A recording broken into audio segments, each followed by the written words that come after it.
Estamos iniciando nossa palestra de hoje, nossa doutrinária.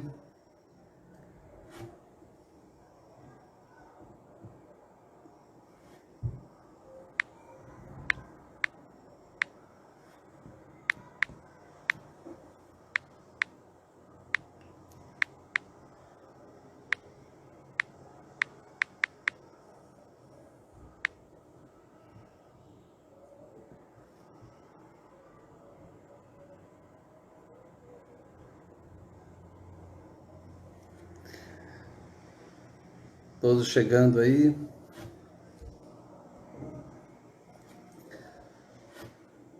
Estou tentando fixar aqui o comentário.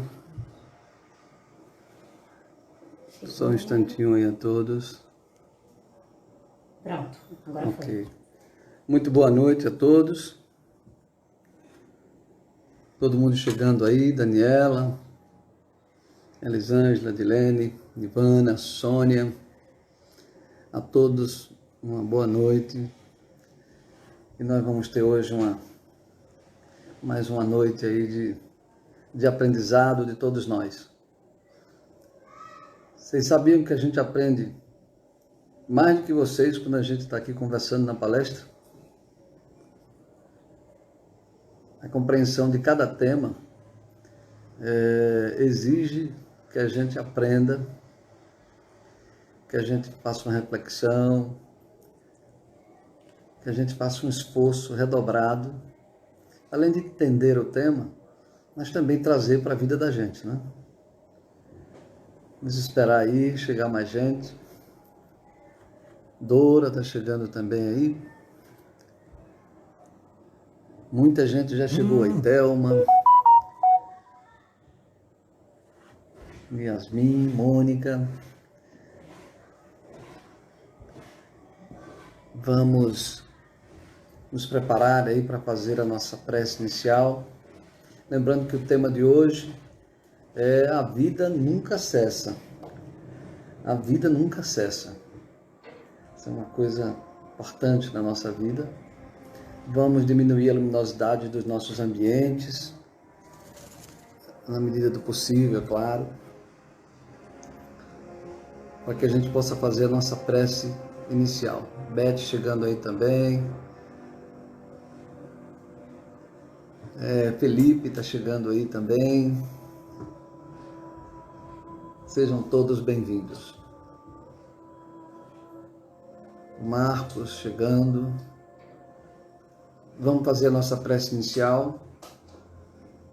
E já estamos no nosso tempo inicial aí de abertura da sala, recepção aí dos frequentadores. E agora vamos fazer a nossa prece inicial. Deus, nosso Pai de infinita misericórdia, mais uma vez nos encontramos reunidos em Seu nome para mais um trabalho de educação de nós mesmos, buscando aprender cada vez mais sobre a vida, sobre a natureza, sobre as leis que regem o nosso mundo, sobretudo as leis que regem o mundo espiritual, as nossas consciências, os nossos atos, a nossa existência. Ajuda-nos, Mestre Jesus, a termos a inspiração dos amigos espirituais que comungam com essa iniciativa. Que eles nos ajudem a compreender, a interpretar e a tratar desses temas com a maior clareza possível. Abençoando também a cada um de vocês, os seus lares, pedir também pela humanidade inteira, os nossos irmãos encarnados e desencarnados, os que sofrem, os que estão em abandono de si mesmo, porque Deus jamais abandona qualquer um dos seus filhos. Abençoa os lares, os hospitais, os presídios, os nossos irmãos que porventura estejam desencarnando nesses dias, nessas horas, para que todos tenham o mais rapidamente possível a consciência da vida que nunca cessa. Muito obrigado, querido Mestre Jesus, e dá-nos a sua bênção e a sua proteção hoje e sempre.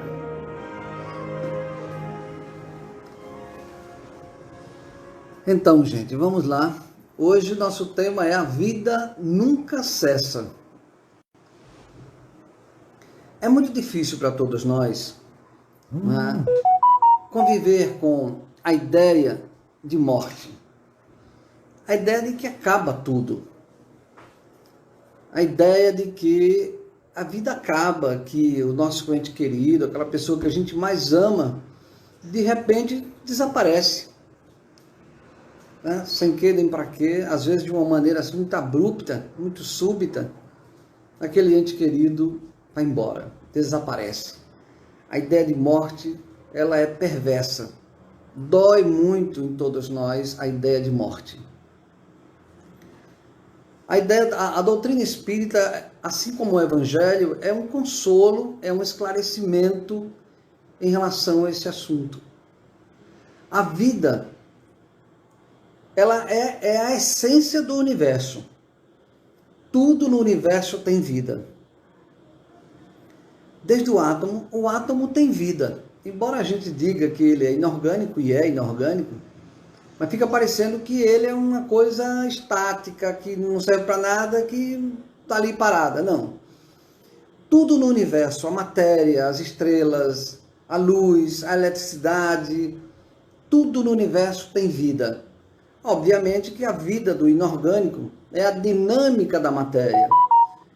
A física, né, os estudiosos, eles estão descobrindo na intimidade do átomo um universo dinâmico de uma complexidade inimaginável.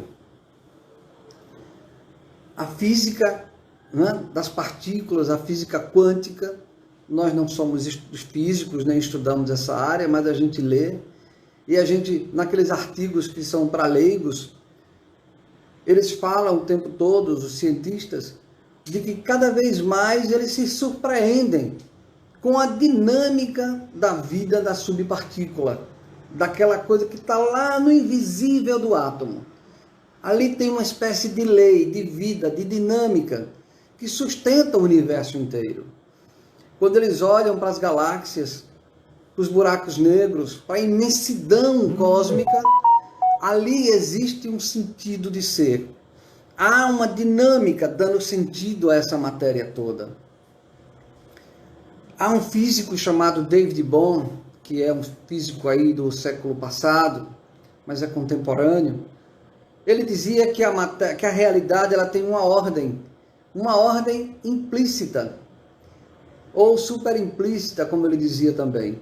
Quer dizer, então, que essa matéria que a gente vê, essa matéria que a gente chama de matéria, né, a mesa, o tijolo, a parede, o corpo da gente, a planta, uma flor, essa matéria, ela tem algo que é a essência dela. Parece que parou aí, o pessoal está... Já recebi um recado aqui que parou, mas me parece que está ok, né? A vida, ela tem uma essência. Acho que demos uma parada aí. Veja qual a rede que você está conectado. Só um instante aqui, vamos verificar como é que está aqui a conexão, para ver se a gente precisa mudar.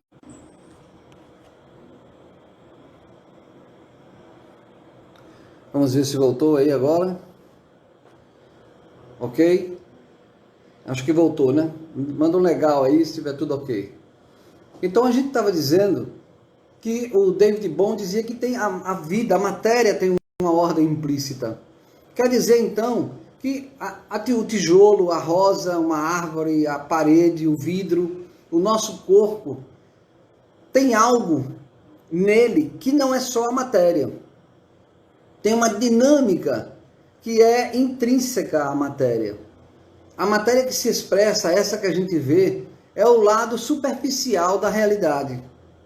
Então, os físicos estão cada vez mais descobrindo que existe uma ordem implícita, que para nós é invisível, em tudo que há no universo.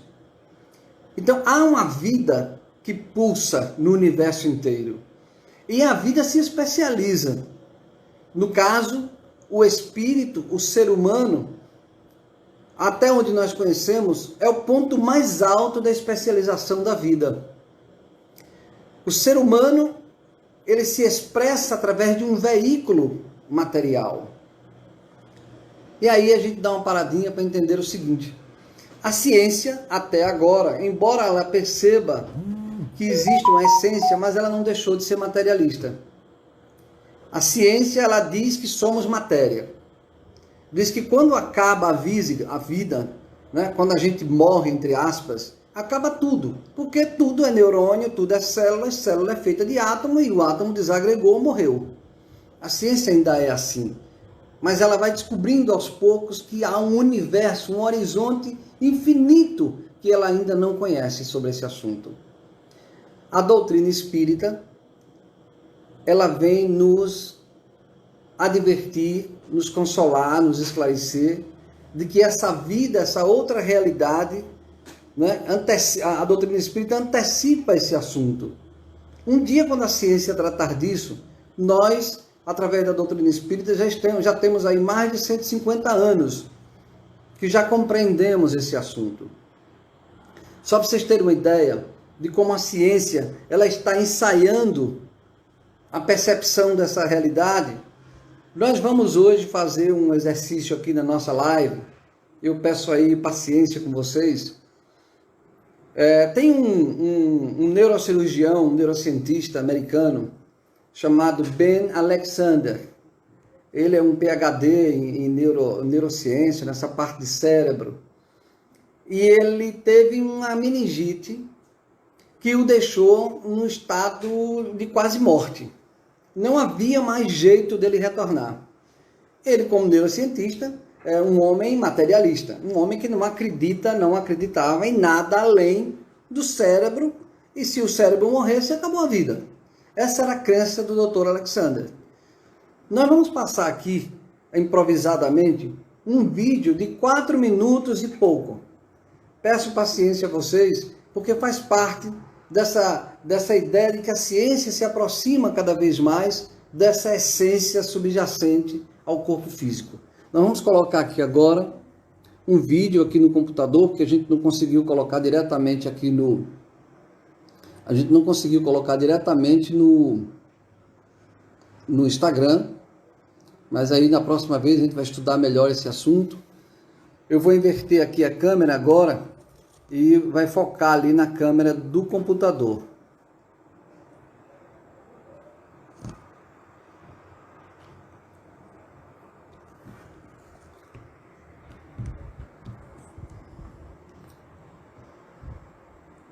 Tira esse livro aqui, por favor. Só um minutinho. Da próxima vez a gente vai fazer isso de uma maneira mais integrada, para que a gente não fique nesse nível de improvisação, tá? A gente aqui agora vai botar o vídeo para passar. Lynchburg, Virgínia, 10 de novembro de 2008. O Dr. Eben Alexander, cirurgião experiente, é levado ao hospital após sofrer espasmos severos nas costas e dores de cabeça. Após uma punção lombar, os médicos descobrem que a espinha e o cérebro dele estão repletos de um líquido espesso e cheio de pus, sinal de uma infecção mortal de meningite. Logo depois, o Dr. Alexander entra em coma. O cérebro dele começa a desligar. Meu cérebro estava sendo invadido por uma infecção bacteriana extremamente primitiva e agressiva. Uma infecção quase que uniformemente fatal. Alguns dos reflexos fundamentais do tronco cerebral estavam ausentes. Minhas pupilas não respondiam, meu neocórtex estava bem danificado. Ninguém sobrevive a esse tipo de meningite. Os médicos precisaram reunir minha família. Eles acharam que eu não me recuperaria. Como cirurgião, o Dr. Alexander salvou as vidas de incontáveis pessoas. Agora ele está desamparado. à mercê de uma bactéria assassina que está reduzindo suas funções cerebrais a nada. Mas então, algo extraordinário acontece. Eu estava em coma profundo. Meu cérebro estava completamente inflamado. Todos os 8 lobos estavam envolvidos. Não havia como meu cérebro ter qualquer tipo de experiência consciente. Após se agarrar à vida pelo mais fino dos fios, o Dr. Alexander finalmente se recupera extraordinariamente, deixando seus médicos pasmos. Mas talvez o mais extraordinário seja a matriz de sensações que o Dr. Alexander acredita ter experimentado enquanto estava em coma. Eu fui resgatado por uma luz branca giratória que veio junto com uma melodia musical perfeita. Tive a sensação de estar atravessando um túnel, de estar sendo arrastado para fora do espaço e do tempo, até chegar em um vale surreal que se abriu e que eu chamei de Vale do Portal. Foi uma cena incrivelmente linda, mas ainda assim foi um mistério profundo. Será que o Dr. Alexander experimentou uma alucinação? Ou será que ele teve um vislumbre da vida além daquela que conhecemos? Uma vida após a morte? Se for verdade, a ideia é quase inacreditável demais para se compreender. Mas considere o seguinte: o Dr. Alexander é apenas um entre milhões que, no momento da morte, alegam ter tido a mesma jornada virtualmente idêntica. Uma jornada que é coletivamente referida como experiência de quase morte. Uma experiência de quase morte é quando alguém morre clinicamente e depois volta à vida e descreve que teve uma experiência estranha. Tais como viajar pela escuridão, emergir em outro reino, encontrar entes que já morreram, ou mesmo um ser de luz surgindo e dizendo para a pessoa voltar para o próprio corpo.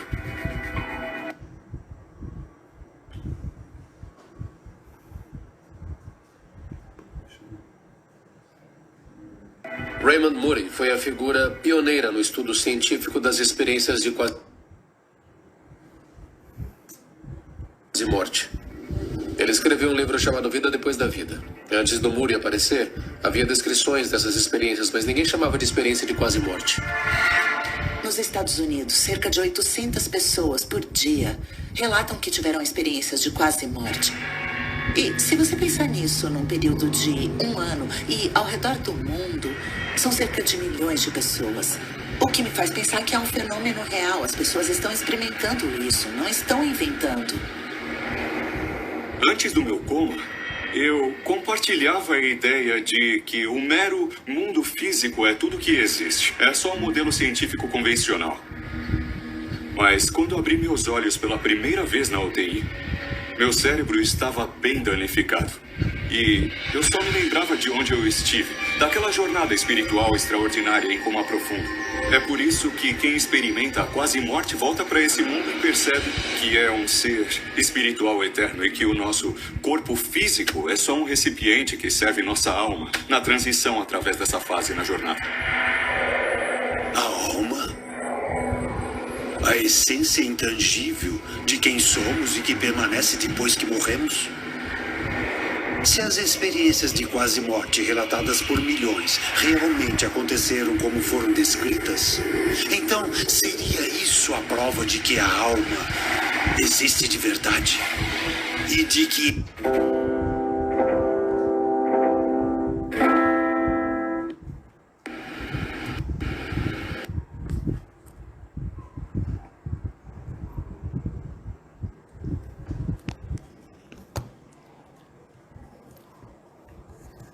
Voltamos aqui ao nosso vídeo, a nossa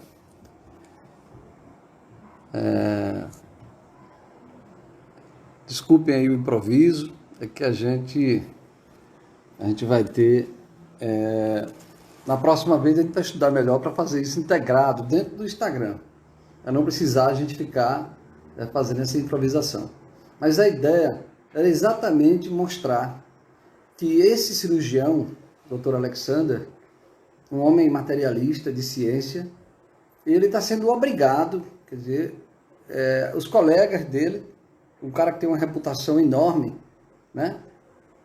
Ele está dizendo aos colegas que não era possível que o cérebro dele, daquele jeito que ficou, morto, praticamente morto, sem sinais, que o cérebro dele tivesse a experiência consciente. E por que consciente? Porque depois ele contou.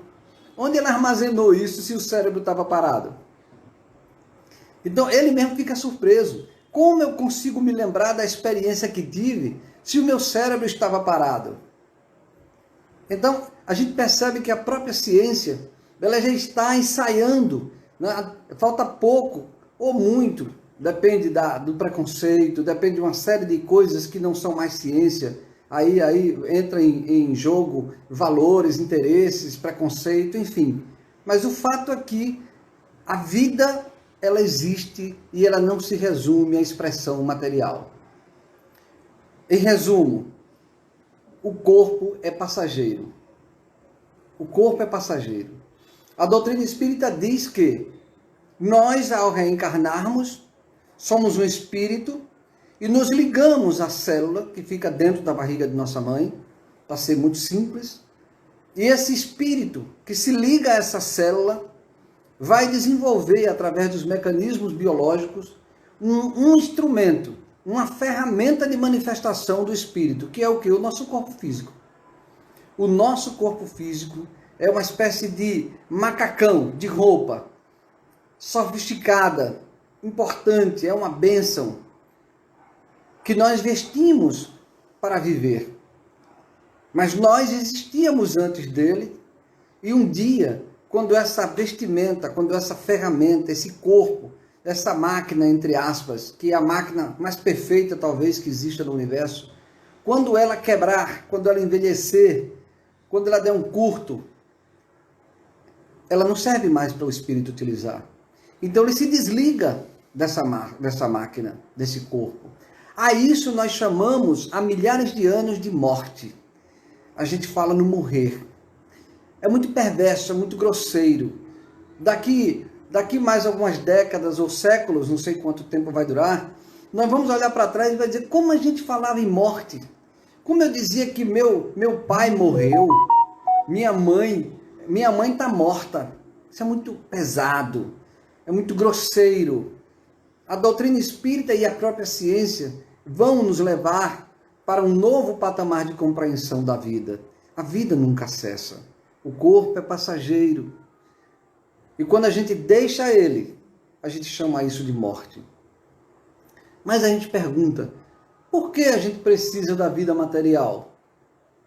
A música. Por que a gente precisa da vida material? Alguém pode perguntar, mas qual é o sentido? Por que a gente não fica espírito a vida toda? E a gente precisa de uma vida material? Isso é uma pergunta importante. A vida material, ela é o meio, não é? É o mecanismo através do qual o espírito evolui.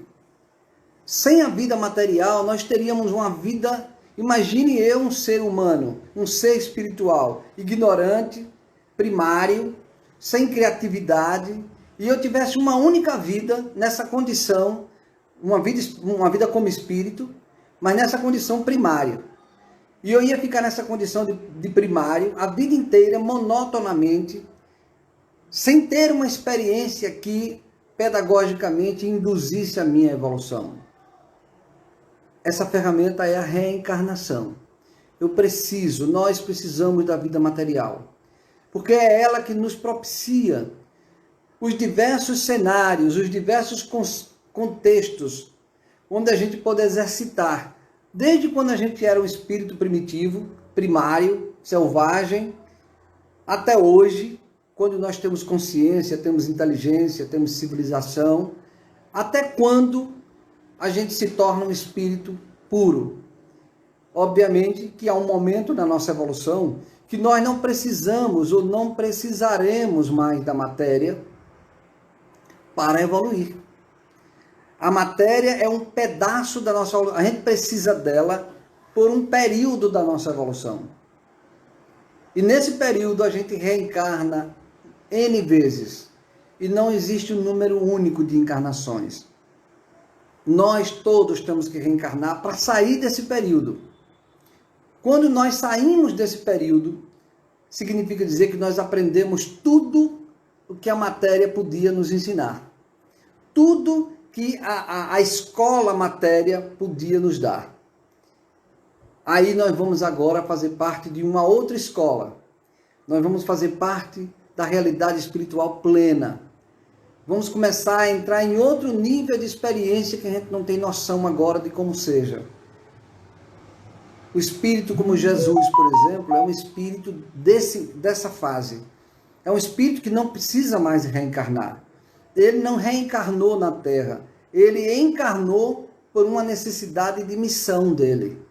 Então, todo mundo que sai desse período de encarnação não é obrigado mais a voltar, mas pode voltar por uma missão. É o caso de Jesus. Então, é para isso que a gente precisa de reencarnação. E como é que funciona essa questão da desencarnação? A gente já falou que o corpo, por algum motivo, seja porque naturalmente ele chegou ao seu fim, nós temos uma vitalidade finita. Então, algumas pessoas vivem 50, outras 80, outras 100 anos. Então, naturalmente, nós vamos chegar a um momento em que essa vitalidade ela acaba. E quando essa vitalidade acaba, o corpo para. E aí, o espírito precisa se descolar do espírito. Não é? Esse momento do descolamento, não é, significa dizer que nós desencarnamos, deixamos o corpo físico. A gente abandona esse instrumento porque ele não serve mais, ele parou e nós continuamos a nossa trajetória evolutiva. E como é que a gente fica nesse momento em que o meu corpo para, eu tenho que deixá-lo e eu permaneço consciente? Como é que a gente fica? Por conta do nosso estágio evolutivo, que a gente ainda não se educou, não é? Não se educou razoavelmente para esse fenômeno, a maioria de nós fica surpreso. A maioria de nós toma um choque de realidade. Porque para nós a realidade sempre foi o corpo físico. Não é? Por causa do nosso estágio evolutivo, a gente se identifica com ele como se ele, o nosso corpo físico, fosse a gente mesmo. Não tem aquela ideia de que o nosso corpo físico é temporário. A gente vive nele como se ele fosse eterno. Tem até aquela ideia da longevidade, do elixir da longevidade, da imortalidade. Isso tudo é folclore. Não é? O imortal, a perenidade, a eternidade é do espírito. O corpo será sempre temporário. Por conta dessa nossa cultura ainda de ignorar essa realidade espiritual, a maioria de nós chega perplexo no mundo espiritual. No mundo não, na realidade espiritual. Porque o mundo espiritual é tudo. A espiritualidade está em todos os lugares. Somos espíritos, quer estejamos encarnados ou não. Mas a perplexidade é porque, deixando o corpo físico, a gente não se acha. A gente fica confuso. Mas nenhum de nós deixa de ser amparado. Todos nós, quando desencarnamos, todos, sem exceção. Sem exceção. Brancos, negros, pobres, bons, maus, todos têm amparo espiritual. A diferença é que alguns estão tão obcecado, tão alienado, tão fixado na expressão material que não percebe a ajuda espiritual que está ali do seu lado. Isso é um fato comum em muitas desencarnações, onde as pessoas estão ali recebendo ajuda, mas não percebem a sua ajuda. Essa ajuda que está chegando da espiritualidade. Todos, sem exceção, recebemos essa ajuda espiritual. E nessa pandemia? Como é que ficam essas pessoas que estão desencarnando pela pandemia? A pandemia, nós já dissemos em uma outra palestra, em uma outra doutrinária, que a pandemia não é um castigo, não é uma coisa do diabo. A pandemia faz parte dos mecanismos da lei de Deus. E o mundo espiritual se preparou para a pandemia. O mundo espiritual sabia que nós íamos passar por isso. E há toda uma estrutura, toda uma mobilização no mundo espiritual para receber essas pessoas que estão desencarnando na pandemia. Porque o número de desencarnações aumentou muito. em relação às desencarnações ditas de outras origens, de outras causas. Mas todos, invariavelmente, recebem ajuda.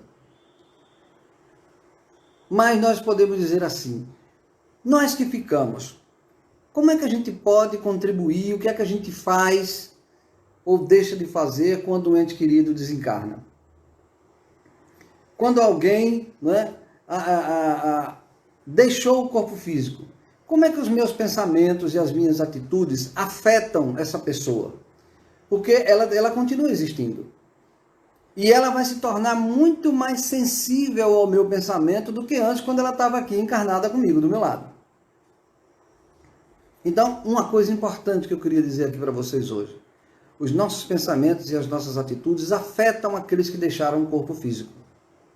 A nossa cultura da morte afeta negativamente nossos entes queridos. Afeta negativamente aqueles que deixam o corpo físico. Porque a nossa cultura da morte é a cultura do mistério, do medo, do abandono, da fuga, das trevas, da caveira, do defunto. Nós criamos toda uma cultura equivocada, primária, ignorante a respeito desse assunto. E é com essa cultura que a gente pensa no nosso ente querido. Ah, meu Deus, ele agora está debaixo da terra lá no cemitério.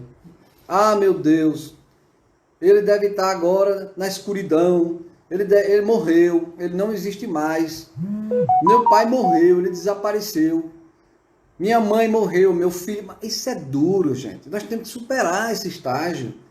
Nós temos que sair dessa expressão perversa, dessa cultura da morte. O nosso ente querido, quando ele ouve a gente dizer, o meu pai era, dói nele, porque ele continua sendo, meu pai é. A minha mãe, o meu tio, desencarnou, ele não era, ele é. E quando eu me lembrar dele ou dela, eu tenho que me lembrar dele vivo. Dizer, mas ele, o meu tio, a minha tia, o meu avô, a minha esposa, a minha mãe agora começou uma nova vida, uma nova caminhada, alegre como ela sempre foi. Quando ela estava conosco aqui, muita alegria, ela vai continuar com essa alegria. Ela agora encontrou uma nova caminhada, não é? Uma nova vida. E eu quero vibrar com ela nessa nova vida. Eu quero que nos meus momentos em que eu esteja dormindo, eu possa me encontrar com ela, lhe dar um abraço, mentalizar um buquê de flores e lhe entregar em gratidão à vida. Eu sei que ela sorri, eu sei que ela gosta da vida. O que ficou foi o seu corpo passageiro, está lá, ela não é aquilo. O meu ente querido vive e eu penso nele vivo. Vamos acabar com esse verbo do passado que diz ele era, meu pai foi, ele morreu, nada disso. A gente tem que vigiar, porque é tão forte essa cultura que a gente acaba falando isso mesmo. Então tem que vigiar para não mentalizar esse tipo de coisa. Outro fato que eu quero, nosso tempo aqui está correndo, eu queria passar algumas coisas importantes, nós às vezes ficamos fixados na forma como nosso ente querido morreu. Então o corpo físico dele morreu. E a gente fica fixado na forma como o corpo físico, né, se decompôs. Então a gente fica dizendo, poxa, mas ele sofreu muito. Aquele câncer, aquele ataque cardíaco, né? Ele sofreu muito. Meu Deus, como é que ele está agora? Não. Quanto mais a gente mentaliza isso, mais o nosso ente querido, de onde ele está, ele assimila esse nosso pensamento e sente de novo as dores da doença que ele tinha. Olha que coisa interessante. Quando eu fico pensando na doença que o meu ente querido tinha, né? Quando o corpo dele já não servia mais, se eu ficar fixado nisso, ele rememora, ele relembra e vivencia as dores da doença no seu final. Porque a gente fica teimosamente repensando, relembrando, né, repetindo aquela imagem, aquela cena. Não, a gente tem que sair disso. Temos que imaginar o nosso ente querido sorrindo, alegre, mandar um abraço para ele. Dizer que a gente se encontra mais na frente. Dizer que a gente é companheiros de longas caminhadas. E que outras oportunidades serão dadas para que a gente possa se encontrar e continuar a construção da felicidade juntos. Então, agora uma outra questão que a gente também lembra, o que que fazem aquelas pessoas que deixaram o corpo físico? Quando elas se dão conta de que agora elas não têm mais um corpo físico, porque o corpo físico ficou. Aí é um fato interessante. Nós temos um corpo físico também, que não morre nunca. Nós temos dois corpos. Esse, que é o que fica, né? A gente deixa esse corpo, mas a gente tem um outro que não morre nunca. É um que a gente chama de perispírito. Eu estou dizendo isso porque pode ter pessoas aí que não estudam a doutrina espírita, não conhecem, estão vindo pela primeira vez. Não é? É importante saberem que nós temos um corpo que não morre. É um perispírito. É um corpo igualzinho a esse. Então, quando esse meu corpo, eu tenho que deixá-lo, eu me vejo assim, igualzinho ao outro corpo. Esse corpo chama-se perispírito. Aí muitos espíritos ficam em confusão, dizendo, mas e como é que eu estou aqui, meu corpo está ali? É porque eles não sabem que aquele corpo que está ali era o físico, é o que foi, é o que morre. Mas esse corpo espiritual não é o meu corpo por excelência. É com ele, está travando um pouco aí, né? Estou recebendo uma mensagem aqui. Bom, mas pelo menos só foi Luciano que avisou. Vamos esperar se tem mais alguém dizendo que está travando. Então, esse corpo espiritual, esse perispírito, ele continua igualzinho ao corpo que eu tenho hoje. Só que ele é um corpo agora que não morre mais. E é com ele que eu vou viver agora o tempo que for necessário nessa dimensão espiritual. É com ele que eu vou me encontrar com os entes queridos. É com ele que eu vou estudar, é com ele que eu vou trabalhar, é com ele que eu vou passear. É com ele que eu vou de novo construir uma nova experiência. Até que eu me prepare novamente para reencarnar. Então, o que fazem os espíritos quando deixam o corpo físico? Continuam vivendo. Vivendo profundamente. Até às vezes com muito mais atividade do que quando estavam encarnados. Porque a vida espiritual é muito mais rica, é muito mais cheia de oportunidades do que essa vida física limitada a um corpo físico. Um outro ponto também que eu gostaria de compartilhar com vocês é a questão de como é que eu faço para ter uma experiência, o que que influencia uma pessoa ter uma experiência de deixar o corpo físico em paz e uma outra de deixar o corpo físico dramaticamente, de uma maneira sofrida. Vou dizer de novo. Tem pessoas que desencarnam e é um sofrimento a desencarnação. Mas olha, o sofrimento não é por causa do corpo físico. Não é por causa do câncer que tem sofrimento. Não é por causa do desastre, da batida, que o carro ficou ali, o corpo ficou ali todo quebrado. O sofrimento não é por causa do drama físico. Então, quando as pessoas dizem que estão sofrendo porque desencarnaram, elas não estão sofrendo por causa do drama físico. Então, o sofrimento do momento de deixar o corpo não é um problema da doença ou da forma como o corpo teve que parar. Não, não é isso. Outras pessoas dizem que tem uma experiência de paz, de tranquilidade. Embora o corpo possa ter sofrido, não é, severamente de um desastre, de uma doença severa, né, de uma morte dramática do ponto de vista físico. Então, por quê? O que é que então influencia essa experiência ser uma experiência mais pacífica, mais tranquila, do que uma experiência desesperadora, angustiante? É esse ponto que eu queria também compartilhar com vocês. O que determina a paz quando a gente deixa o corpo físico é a forma como a gente vive. Se eu nunca me preocupei com o mundo espiritual, se eu sou apegado ao mundo físico, se eu sou egoísta, se eu tenho um medo enorme de morrer porque eu me identifico só com o corpo físico, eu não me identifico como espírito. Se eu sou uma pessoa mesquinha, avarenta, uma pessoa que vive da matéria, uma pessoa que não perdoa, uma pessoa que briga com tudo, apegada às coisas, essa pessoa, quando desencarnar, ela pode desencarnar dormindo. Que aí a gente podia dizer, a melhor maneira de desencarnar é quando eu estiver dormindo e pronto, o meu corpo físico parou, eu estava dormindo. Foi a morte perfeita. Nada disso, gente. O que torna a morte, o corpo físico, né? A morte do corpo físico, uma experiência mais ou menos tranquila, é a forma como a gente vive. Então, se nós queremos ter uma desencarnação, ou nesse momento de deixar o nosso corpo físico, a gente quer estar tranquilo, comecemos a mudar nossa vida. Desapego.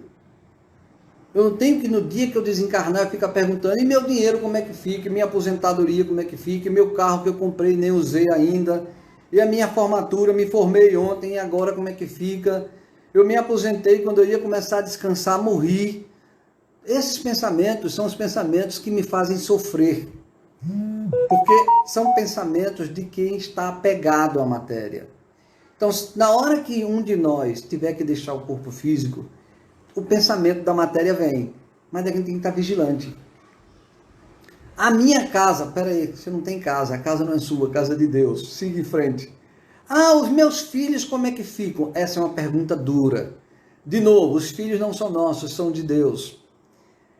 É sofrer, mas pedir a Deus equilíbrio, serenidade, dizer, meu Deus, ajude-me a compreender o que se passa. Ajude-me a continuar ajudando os meus filhos, as pessoas que eu amo, mas do jeito que é possível. E não tentando ainda, de forma material, me envolver com a vida dos que ficaram. Não. Quando nós tivermos que deixar o corpo físico, nos desapeguemos. Que o ciúme, que o egoísmo, que o apego, que o ódio, tudo isso a gente tem que tirar do nosso caminho. Porque se deixar, a nossa passagem, deixar esse corpo físico, ele pode ser muito tumultuado, muito angustiante. Queremos também falar para vocês o seguinte: o que é que nós temos que fazer logo que a gente deixa o corpo físico? Eu acabei de dizer que o que influencia a experiência para ser mais tranquilo ou menos tranquilo é a vida que a gente leva. Mas mesmo assim, no dia que eu tenho que deixar o corpo físico, nós temos um susto, um desespero. E é preciso que a gente, nesse momento, respire fundo. Respire fundo porque continua tendo pulmão. Interessante. Respire fundo. Feche os olhos. Façamos uma prece. E a primeira coisa que nós temos que fazer é agradecer a Deus por mais uma experiência na matéria. Agradecer a Deus porque a vida não cessa. Agradecer a Deus porque uma nova oportunidade Ele está concedendo. Pedir perdão por não ter aproveitado tão bem quanto deveria. Pedir perdão pelos erros cometidos. Reconhecer que ainda não somos anjos nem santos. E humildemente se colocar nas mãos de Deus, para que eu possa ser conduzido com equilíbrio por aqueles irmãos que, a partir desse pensamento, imediatamente se aproximam e eu vou percebê-los por causa desse estado de pensamento. E logo, logo eu reorganizo a vida espiritual, sem passar por aquele período de angústia, que é aquele apego à matéria que me faz não perceber a ajuda que nunca falta para ninguém. Queria também falar aqui um pouco sobre, lá naquele ponto que nós falamos dos pensamentos que afetam, né, os nossos entes queridos. O pensamento que nós devemos ter por eles, quando formos dormir, fazer a nossa prece, imaginá-los vivos e pedir a Deus, aos espíritos de luz, que os ajudem. A nossa prece chega para eles como um bálsamo, como um alívio. Se eles estiverem em sofrimento, a prece chega para eles como um alívio, como alguém que está morrendo de sede e chega alguém com um copo d'água. Então a nossa prece é o que devemos fazer sempre, vibrar por eles. E toda vez que alguém vir perguntar sobre a vida deles, trazendo pontos negativos, dramas, situações não resolvidas, evitemos entrar nesse assunto. Não alimentemos conversas negativas sobre o nosso ente querido. De uma maneira educada, a gente corta aquela conversa e a gente insiste cada vez mais em orar por eles e em tê-los em nosso coração como um companheiro que está numa nova caminhada que nós vamos nos encontrar em breve. Era isso que a gente tinha para falar para vocês. Agora a gente pode entrar naqueles minutinhos finais das perguntas. Acho que alguns aí já colocaram. Vamos ver aqui. Vamos começar a ler aqui, viu? Mônica está colocando que o conhecimento faz a diferença na desencarnação. O conhecimento faz a diferença. Mas esse conhecimento tem que fazer a diferença já. Esse conhecimento deve fazer a diferença já. Eu tenho que pegar esse conhecimento da desencarnação, da doutrina espírita, do evangelho e mudar a minha vida já. Porque no dia que eu tiver que deixar o corpo físico, eu já estarei mais educado para esse momento. É óbvio que, vamos supor que eu não me eduquei nada, não me mudei nada, não melhorei nada, continuei apegado, mas eu conheço a doutrina espírita, já ajuda. Mas não pense que pelo fato da gente conhecer a doutrina espírita, a gente já chega tirando de letra. Não é assim. O que faz a gente tirar de letra é ser bom. É combater as nossas imperfeições, a nossa inferioridade. Claro que a gente não vai se tornar santo, mas se nós tivermos um compromisso sério de melhorar espiritualmente, é isso que nos ajuda. E é para isso que a doutrina espírita veio. A doutrina espírita veio para nos mostrar que temos que espiritualizar a vida enquanto estamos nela, a vida material. Porque quando a gente deixar o corpo físico, essa experiência vai ser uma experiência natural, tranquila. Então o conhecimento ajuda, mas deve ajudar a partir de hoje. Vamos ver aqui mais uma colocação. O Carlos Antônio está dizendo aqui o seguinte: sabemos que o desapego às coisas materiais ajuda bastante na desencarnação. Mas o conhecimento da doutrina espírita também ajuda. Acabamos de comentar, Carlos e Mônica, que o conhecimento sempre ajuda, mas deve ajudar a partir de hoje. Porque é como eu vivo que vai tornar a experiência mais ou menos tranquila, mais ou menos pacífica. É o desapego a partir de hoje. Desapego de tudo. Desapego das pessoas, né? A minha esposa não é minha esposa. O meu filho não é meu filho no sentido da posse. A relação com o filho é uma relação espiritual e não de posse material. Mas quando eu me fixo nessa posse do carro, da casa e tudo mais, eu não me educo para o momento em que eu tenho que deixar meu corpo físico. Vamos para uma outra questão. Manaira está colocando aqui o seguinte: obrigada por transmitir através da sabedoria espírita palavra de conforto, de luz, de esperança, gratidão. Pois é, Nádia, realmente o papel da doutrina espírita é de consolo. A tela é chamada de consolador prometido, no sentido de que, revelando e esclarecendo para nós a natureza espiritual, isso é consolador. A gente consegue passar com menos dificuldade, com menos sofrimento, essa experiência, né, da partida de um ente querido para uma nova realidade que continua viva. Essa experiência, né, saber disso é consolador e ajuda os dois lados, tanto os que ficam como os que vão. Porque os que vão começam a perceber: os meus entes queridos sabem que eu não morri. Então imagine que quando eu desencarnar, os meus entes queridos digam para mim, mentalmente: poxa, ele não morreu. Eu sei que ele continua vivendo. Eu sei que ele recebe meu abraço, meu sorriso. Eu sei que a gente vai se ver, vai se encontrar. Aí eu fico feliz no mundo espiritual, porque eu sei que eu não morri. As pessoas não estão me vendo como morto. Elas estão me vendo como vivo. Isso é consolador. Tem mais aqui agora uma colocação aqui de Vitor. A morte ainda é muito desafiadora para a humanidade, tanto para quem fica quanto para quem vai. Não tenho dúvida. Mas nós temos que vencer isso. Esse é um desafio que nós vamos vencer.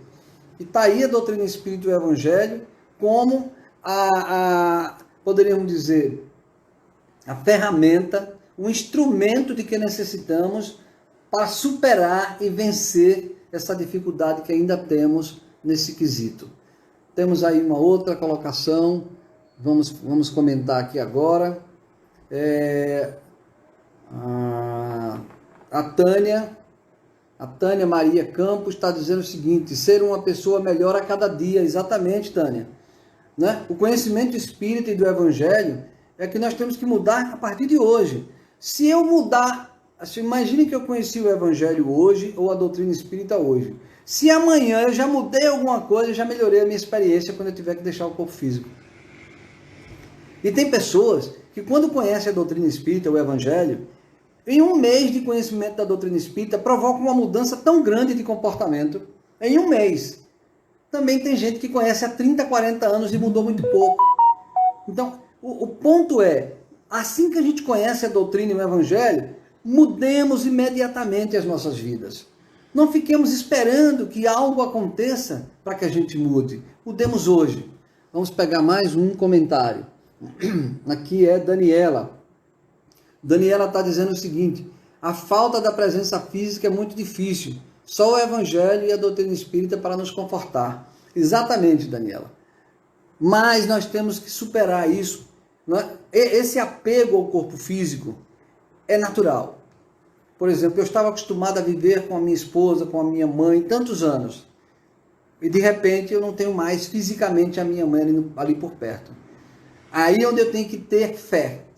Muitas vezes os testemunhos dos cristãos verdadeiros, mas se elevam, né, na sua dor, se elevam a Jesus e dizem: Jesus, preencha o vazio físico, me dê fé, me dê serenidade, equilíbrio, para que aqui, de olhos fechados e em prece, eu sinta que eu continuo vivenciando a relação com aquele que partiu. Essa relação é vivenciada no nível do espírito. E quanto mais for verdadeiro esse nível do espírito, mais confortável é para mim e para ele. Agora, forçar a presença física adoece, maltrata a ambos, aos que ficam e aos que foram. Vamos pegar aqui mais uma colocação, esse tema é bom.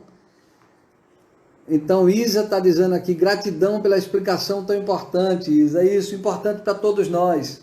Não é? Meia hora de evangelho faz a gente turbinar a vida espiritual e a gente vai mudando.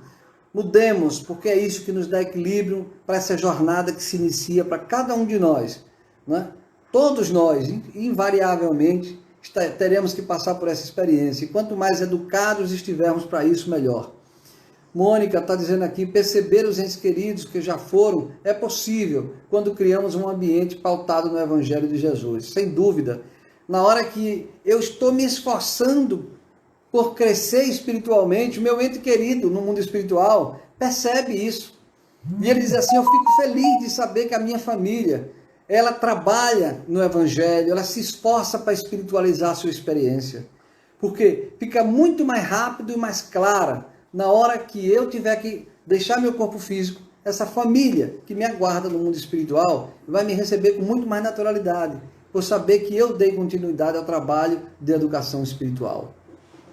Temos aqui também Carla: eu tinha medo da morte quando não conhecia a doutrina espírita, ficava pensando para onde vou. É natural, né? Quando a gente conhece a doutrina espírita, a gente sabe, né? A gente começa a entender que quando é que eu vou? Na verdade, eu estou no mundo espiritual como eu estou no mundo físico. Tem aquela história do Francisco de Assis, perguntam para ele: ô paizinho, chamavam ele de paizinho. Paizinho, se você morrer agora, o que é que você faz? Ele estava capinando. O que é que você faz? Ele diz: eu continuo capinando. O que foi que Chico de Assis quis dizer? A vida continua. Eu vou continuar trabalhando, me esforçando, sorrindo, chorando, amando vocês. Então é isso. Chico de Assis, com toda a sabedoria e espiritualidade que ele tinha, ele nos dá essa lição de continuidade da vida. Temos ainda mais uma colocação, não é? Laura está dizendo o seguinte, na verdade é Fátima que está falando aqui: a doutrina me ajudou bastante na desencarnação da minha mãe. Me perguntaram se eu estava bem. Reagi sabendo que minha mãe não morreu. Perfeito, Fátima. Né? Claro que a dor vem, o sofrimento virá, mas nós temos que vigiar. A gente reage a esse sofrimento com fé em Jesus, com fé na vida espiritual, de saber que o nosso ente querido começou uma nova vida, uma nova jornada. Vamos ver aqui mais. O assunto tá bom, viu? O Carlos Antônio está dizendo aqui que o aprendizado da doutrina espírita não depende também da maturidade do espírito. Sim, claro, Carlos. Claro que depende. Mas, assim, nenhum espírito nesse estágio evolutivo que nos encontramos pode dizer que tem dificuldade de entender o Evangelho. Porque a gente aprende física, química, inglês, matemática, estatística, né? A gente lê livro de toda ordem. Só precisa de uma decisão. Querer saber do Evangelho. Querer saber da doutrina espírita. A doutrina espírita tem livros publicados em várias línguas no mundo inteiro, nos convidando a conhecê-la. Mas não é só a doutrina espírita que é esse canal. Se alguém que não é espírita conheceu o Evangelho de Jesus e já mudou a vida, já está espiritualizando, já está se educando, né, para esse momento de deixar o corpo físico. Então a doutrina espírita não é o único caminho, mas todos nós, forçosamente, temos que correr para esse caminho, porque é o único. O único caminho que faz o homem, a mulher, o espírito evoluir é perceber-se como espírito. É saber que é um espírito imortal. Saber que aquele que está do seu lado também é um espírito imortal. Estamos chegando aí ao final, né? Foi muito bom hoje, tivemos aí muita conversa, muita ideia, né? Muito esclarecimento de vocês para mim, de nós para vocês. E agora nós vamos fazer a nossa prece final, pedindo que a luminosidade seja reduzir um pouquinho mais aí o volume, e nos preparemos para fazer a nossa prece final. Aqueles que usam a água fluidificada, né, podem colocá-la aí durante toda a palestra. Aqueles que estão no tratamento fraterno, fiquem contritos, porque o tratamento prossegue para recebermos o passe identificado com cada um de nós, com as nossas necessidades. Todos nós reproduzindo a experiência do centro. Nesse momento da prece de olhos fechados, nós estamos recebendo o passe de que necessitamos. Fechemos os nossos olhos, lembrando também do nosso Evangelho no domingo às 19 horas, se Deus quiser, nos encontraremos de novo no nosso Evangelho. Façamos a nossa prece. Jesus, amigo inseparável de todos nós, muito obrigado por mais uma noite em que pudemos aprender um pouco mais sobre a nossa realidade espiritual. Essa realidade que o Senhor nos trouxe quando disse que o seu reino não é deste mundo. Que o Senhor demonstrou logo após a sua crucificação, a sua vida continuou amparando a humanidade inteira, se materializando até perante os discípulos, mostrando que a vida continua, mostrando a riqueza da misericórdia de Deus. Nos ajude, Mestre Jesus, a sair o mais rápido possível dessa cultura da morte, porque o Senhor nos ensinou, o Senhor venceu a vida. Nos ajude a nos educarmos, a viver a experiência do dia a dia na matéria, mas viver na condição de espírito, melhorando o nosso comportamento a cada dia, um pouquinho a cada dia, pedindo a sua ajuda nos momentos difíceis em que o nosso egoísmo vem à tona, a nossa teimosia, os nossos vícios. Contamos sempre com a sua ajuda, querido Mestre Jesus, e com a ajuda dos espíritos felizes, que ficam alegres de ver as nossas iniciativas de melhoria espiritual. Pedir pelos que desencarnaram recentemente, por aqueles que ainda estão em estado de confusão no mundo espiritual, por aqueles que estão nos hospitais e estão desencarnando, estão deixando o corpo físico nesse momento, para que eles recebam a nova realidade com paz, com equilíbrio, e recebam, sobretudo, o amparo daqueles que vêm em socorro deles mesmos. Muito obrigado, querido Mestre Jesus. Abençoa todas as famílias do mundo, a todos os homens e mulheres, a todos nós, encarnados e desencarnados, que lutamos para cumprir com os nossos deveres e nossas obrigações. Mais uma vez, obrigado, Jesus, e ser conosco, hoje e sempre.